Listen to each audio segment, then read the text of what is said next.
एक काम जो आपने अभी अभी शुरू किया है, जिसका आपको ज्यादा एक्सपीरियंस भी नहीं है और आपके प्रोडक्ट की क्वालिटी का भी लोगों को ज्यादा पता भी नहीं है। ऊपर से इस मार्केट में कंपटीटर भी बहुत है। ऐसे में आपको सिर्फ एक ही चीज बचा सकती है, क्वालिटी। क्योंकि अगर आप जो चीज बना रहे हैं उसमें मुनाफे का फिक्र नहीं करते तो कंपटीशन से डरने की जरूरत नहीं है, क्योंकि उसके बाद आपको सिर्फ पहला ग्राहक ढूंढना है या फिर उस प्रोडक्ट का सबके सामने क्वालिटी चेक करना है। उसके बाद तो उस प्रोडक्ट के लिए लाइन लगना कोई नहीं रोक सकता। और कुछ ऐसा ही हो रहा है भारत की डिफेंस इंडस्ट्री के साथ, क्योंकि ये बात सब जानते हैं कि अब से 7-8 साल पहले तक भारत ना के बराबर हथियार बनाता था और उन्हें पूछता तो कोई भी नहीं था। ऐसे में इस क्षेत्र में हमारी कोई रेपुटेशन नहीं थी, लेकिन अब भारत ने इस क्षेत्र में नए नए इनोवेशन कर हथियार लाने शुरू किए। लेकिन फिर भी एक समस्या थी, बड़ी बड़ी कंपनियां और देश भारत के सामने खड़े थे, जैसे अमेरिका, रसिया, यूरोप और चीन। और हमारे लिए मुसीबत ये थी कि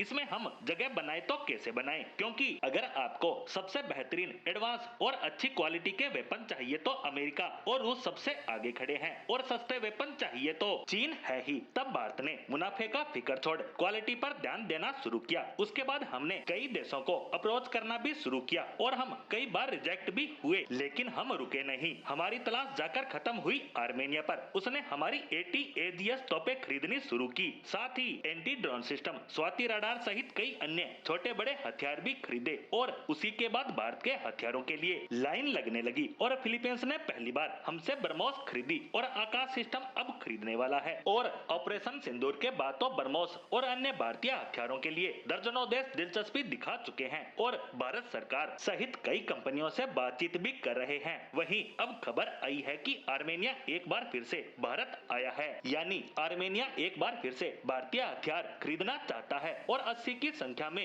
AT-AGS की मांग कर रहा है। इसके साथ उसने प्रस्ताव रखा है कि आप हमें ब्रह्मोस भी दीजिए और आकाश एयर डिफेंस सिस्टम भी हमें चाहिए। हालांकि उनके पास इतना पैसा नहीं है कि वे बड़ी संख्या में भारतीय हथियार खरीदे, फिर भी वो भारत से क्रेडिट लाइन यानी किस्तों पर इसे लेना चाहते हैं और कह रहे हैं कि आप हमें ये हथियार अभी दे दीजिए, हम इसका पैसा धीरे धीरे आपको चुका देंगे। और ऐसा होने के बाद तो आर्मेनिया भारत से अरबों डॉलर के हथियार खरीदेगा और भारत भी इसके लिए तैयार है, क्योंकि पहला तो हमारी मोटी कमाई होने के साथ साथ हमारे हथियार वर्ल्ड वाइड फेमस होंगे और दूसरा इसकी सहायता से हम हमारे दुश्मन अजरबैजान और तुर्की को भी साध सकते हैं, क्योंकि ये आर्मेनिया के भी कट्टर दुश्मन है। इसके साथ साथ फिलीपींस भी दोबारा से ब्रह्मोस का ऑर्डर भी देने जा रहा है, साथ ही कुछ और हथियार भी फिलीपींस खरीदने को लेकर बातचीत कर रहा है। यानी देखा जाए तो भारतीय हथियारों की डिमांड धीरे धीरे बढ़ती नजर आ रही है।